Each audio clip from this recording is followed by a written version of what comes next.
30 years. 30 years seems like a long time when you put it in retrospect, but in reality, that time is fast approaching. And 30 years is going to be the point where we do not do something to fix what we have done to our environment. It's going to be way too late to change it. With many natural disasters that we see happening every year, there's no denying that something is changing and not for the better, and we need to fix this fast. So deforestation, ocean acidification, and melting of the polar ice caps are many ways that us as humans are hurting our Earth, and there are many things that we can do of playing a part in fixing what we have started. This topic is also widely debated all the way from the local level to the national level in Washington, D.C., because there are believers on both sides of this argument. Yet, with all the scientific proof over the years showing us what we have really been doing is impacting our environment, it's our responsibility to fix it. The generation I am part of also has a huge impact on what we're doing with our future because this topic is one of the most main topics being shared and talked about. And with all this information for out with us to look at and research, I strongly believe my generation is the one that should be the most educated on the topic, and we're going to be the ones that are going to have to fix it for our future. The three most important things affecting our environment are deforestation, ocean acidification caused by carbon dioxide pollution, and also the melting of the polar ice caps. If we can get a hold of these three main things, what we are seeing happening to our environment right now is going to lessen a great deal or even come to a stop. And to start off with, let's talk about the deforestation, what we can do to solve this issue. Deforestation is one of the biggest causes of climate change, and the lack of trees in the Amazon rainforest is causing an impact in levels of precipitation. And with decreased levels of precipitation to come to the rainforest, less plants and trees are going to be able to grow, therefore increasing the amount of CO2 emissions because the trees are no longer there to transfer that into oxygen. Also, it's not going to be as noticeable right now, but by 2050, the average rainfall is going to be reduced to a level of 8.1%, which is going to majorly decrease the amount of vegetation that we have. Rainforests are also habitats to many people and animals alike. Rainforests are the most biodiverse habitats that we have in our world, and many species that we have records of also have home there.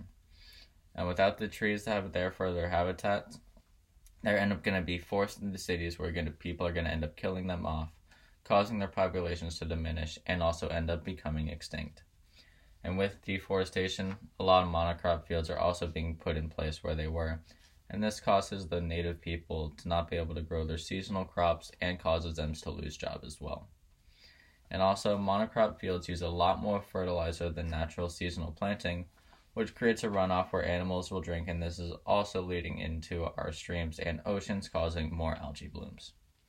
And now deforestation does play a role in ocean acidification. There are many other causes by humans that are causing the ocean acidification to increase. Ocean acidification is being caused by many different pollutions, and CO2 is that main and most widely known pollutant causing the ocean pH levels to change. Carbon dioxide has become over 500 parts per unit, which by the year 2050 and 2100 will rise the global temperature up by around 2 degrees Celsius, which doesn't seem like much, but a calcium carbonate skeleton is very sensitive to changes in heat. Carbon dioxide is also getting released from power plants, cars, factories, and it is also released from deforestation. Trees collect carbon dioxide and transfer them back into oxygen, but when trees are cut down, the carbon dioxide is going to be released back into our environment, which is then absorbed into our ocean, thus causing the pH of the water to change. The pollution that comes from humans is also as damaging as the carbon dioxide itself. One of the number one pollutants that are affecting our oceans is sewage waste and farm runoff. Most feedlots for animals are in either flood zones or downward sloping land, which forces the runoff back into our streams and waterways and then eventually into our oceans. And in more rural areas around the world, some places do not have bathrooms and have to use streams, which end up leading towards the oceans. And all this sewage and waste from humans is then transferred to the coral reefs, causing algae blooms, thus killing all the animals as well. Now, though most people do know about the coral reefs and what's going on in our oceans, one of the most controversial topics is the melting of the polar ice caps, and there's been scientific proof to show that this has been happening over the past years. Both polar ice caps are melting due to human pollution and human impact. Ice caps are white, but so the sunlight is going to reflect back off of them into the atmosphere. But the sea level is rising due to the melting of the ice caps, and there's going to be more darker color coming out. This causes more and more light to be absorbed into the earth, which is causing the ice caps to start melting at a faster rate than we would assume them to naturally.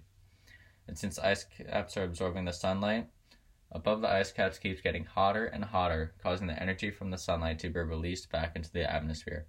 And since that is getting released back into the atmosphere, greenhouse gases are reabsorbing this heat and re-emitting it, making the process of polar melting to be a continuous cycle.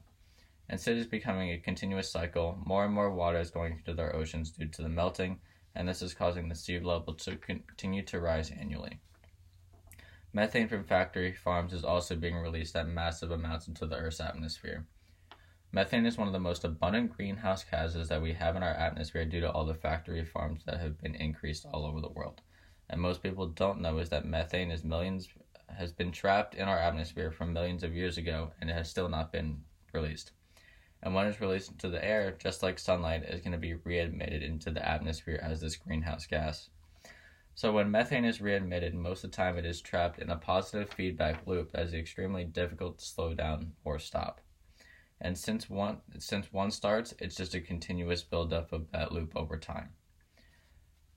Our ice caps constantly melt and worry scientists that this is going to interfere with travel routes that they have to go to different spots, and also how the locals are going to travel back and forth. Now, the melting of the polar ice cap seems like it's an important part of the climate change in media. Deforestation and ocean acidification also should be talked about when climate change is mentioned. Starting off with deforestation, most of the habitats, most of these rainforest habitat, humans and animals living side by side, and that is being taken away at dangerously increasing amounts.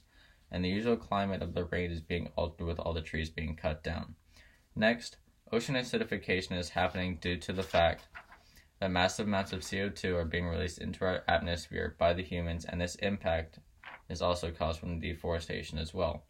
And lastly, melting of the polar ice caps is a result in an abnormally large amount of CO2 in our atmosphere and the warming of the oceans underneath it from all of our greenhouse gases being released. And with all this being said, I hope that you take into consideration how to change little things in your life to combat climate change. Little things like reusable straws, less fertilizer, or growing any small gardens in your yard are going to help. And the generations after us are going to want the earth to be here for them too.